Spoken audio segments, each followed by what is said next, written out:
ठंड अपने चरम पर थी। जनवरी की कड़कड़ाती रातें, बर्फ जैसी ठंडी हवाएं और झोपड़ी की दीवारों से छनकर आती सहरन ने गरीबों के लिए मौसम को और भी कठिन बना दिया था। एक छोटे से गांव के कोने में रामू और गीता की टूटी फूटी झोपड़ी थी। उनके पास न ढंग के कपड़े थे, न रजाई और न ही कोई हीटर, लेकिन उनके पास एक दूसरे का साथ था जो हर मुश्किल को झेलने का हौसला देता था। रात का समय हो गया था। रामू ने अपना पुराना फटा हुआ कंबल निकाला, जो इतना छोटा था कि वह गीता और उसे दोनों को ढकने के लिए काफी नहीं था। गीता चूल्हे के पास बैठी हाथ सेंक रही थी। उसने कहा, रामू, ठंड बहुत ज्यादा हो गई है, इस बार तो जान निकाल देगी। रामू ने गीता को हौसला देते हुए कहा, घबराओ मत गीता, मैं हूँ ना। जब तक मैं हूँ तुम्हें ठंड कुछ नहीं कर सकती। गीता ने कंबल को रामू की ओर बढ़ाते हुए कहा, तुम ये ले लो, तुम्हें सुबह मजदूरी करने जाना है। ठंड में बीमार पड़ गए तो हमारा गुजारा कैसे होगा। गीता की यह बात सुनकर तभी रामू को गुस्सा आया और वह खड़ा होकर बोला, तुम ये क्या कह रही हो? मैं तुम्हें ठंड में कांपते हुए नहीं देख सकता।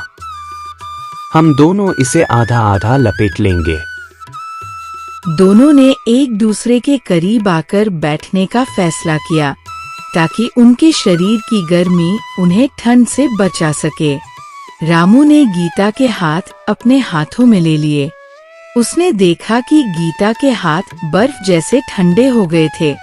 रामू ने कहा, गीता, ये मुश्किल वक्त है, लेकिन ये भी बीत जाएगा। जब तक हम साथ हैं, हमें कोई तकलीफ नहीं हरा सकती। हमारे पास दौलत नहीं है, लेकिन तुम्हारा साथ मेरी सबसे बड़ी दौलत है। यही मेरी रजाई है। सुबह का सूरज निकला। रामू ने कम ठंड महसूस होते ही उठकर अपना काम शुरू कर दिया। वो गांव के पास ईंटों की भट्टी पर मजदूरी करता था। उस दिन उसने ठान लिया था कि वह गीता के लिए एक गर्म कंबल खरीद कर लाएगा। पूरे दिन कड़ी मेहनत करते हुए उसने कुछ पैसे इकट्ठा किए। शाम को जब रामू थकाहारा घर लौटा तो उसके हाथ में एक पुराना लेकिन मोटा और साफ सुथरा कंबल था। उसने गीता को बुलाया और कहा, देखो, मैं तुम्हारे लिए क्या लाया हूँ। अब से तुम्हें ठंड सहने की जरूरत नहीं पड़ेगी। गीता ने कंबल देखा और उसकी आंखें भर आईं। वह बोली, तुमने अपनी मेहनत की कमाई मुझ पर खर्च कर दी। ये कंबल मेरे लिए सिर्फ कपड़ा नहीं, तुम्हारे प्यार की निशानी है। उस रात दोनों ने नए कंबल में एक दूसरे से लिपटकर सोते हुए ठंड को मात दी। झोपड़ी के बाहर भले ही बर्फीली हवाएं चल रही थी, लेकिन उनके दिलों की गर्मी ने उन्हें हर मुश्किल से बचा लिया।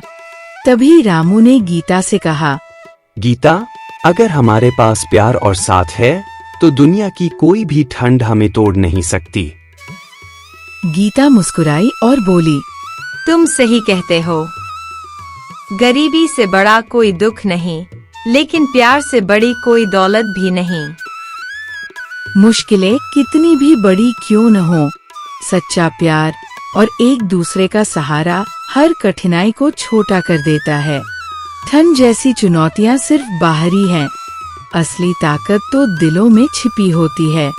गरीबी हो या अमीरी, सच्चा साथ ही जीवन की सबसे बड़ी पूंजी है।